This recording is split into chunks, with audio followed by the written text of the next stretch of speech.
Beliau akan mewakili Malaysia di peringkat antarabangsa di Manila, Filipina pada 24 November nanti. Dan mari kita berkenalan dengan beliau lebih mendalam. Dan sebelum itu, izinkan saya meneruskan rancangan ini dalam bahasa Inggeris.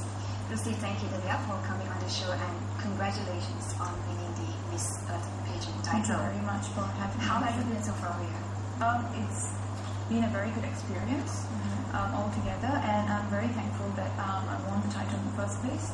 There's a lot of people to thank, and this title is different from other titles, so that's another good thing about this pageant, because it's actually for a good cause, and I am actually carrying Malaysia and Malaysia's environmental activities to a global level. You have been joining modeling and participating in beauty pageants since you were 18. In fact, you participated in Miss Malaysia twice prior to winning Miss Earth. Yes. What is the motivation behind this desire to join beauty pageants? Well, it has always been my passion.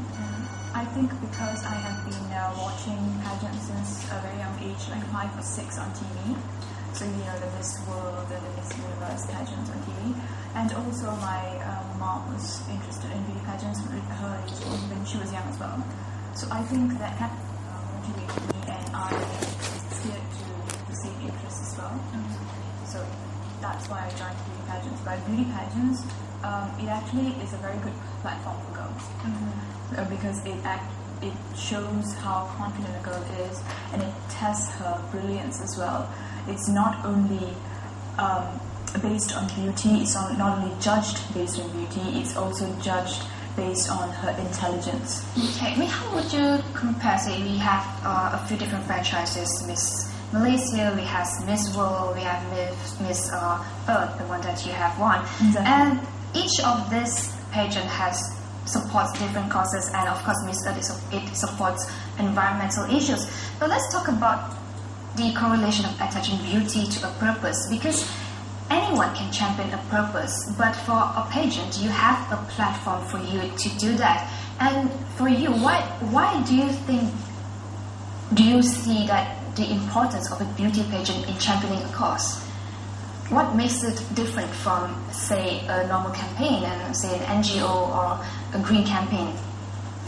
Well, there are a lot of organizations, I agree.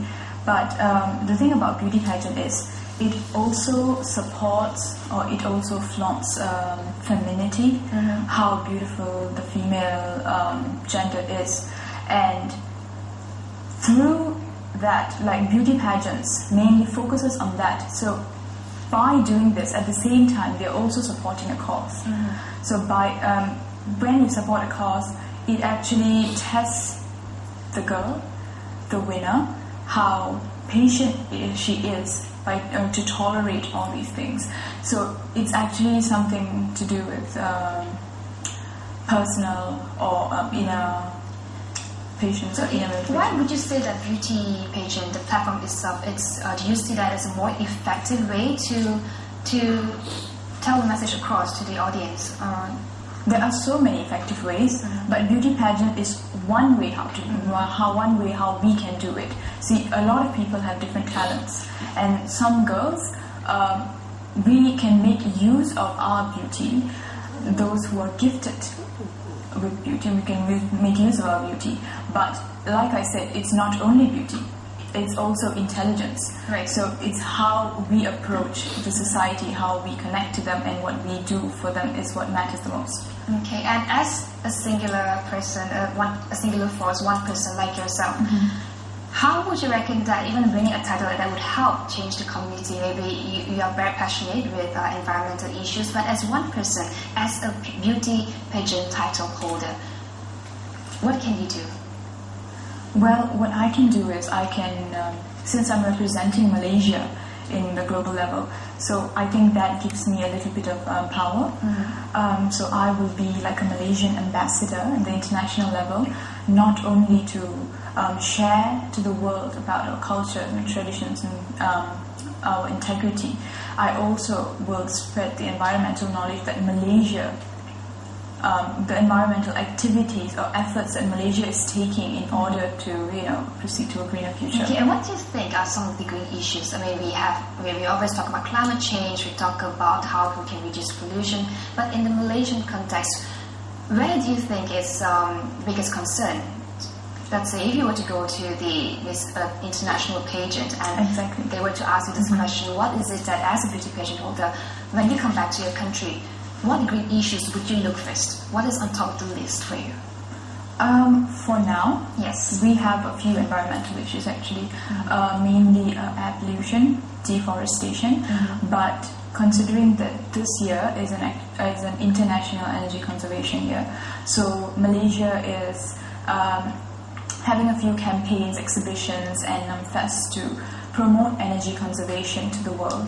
So right now we are taking steps towards conserving energy for a sustainable future. So for example, solar-powered energy systems and hydroelectric systems, and how to save water and what people can do at home. So that's what we're focusing on right now. I mean, even at a personal level, you can start saving by, segregating your trash, or maybe reducing the use of water, and just basically to cut down on usage of energy and resources to save the environment. Yes.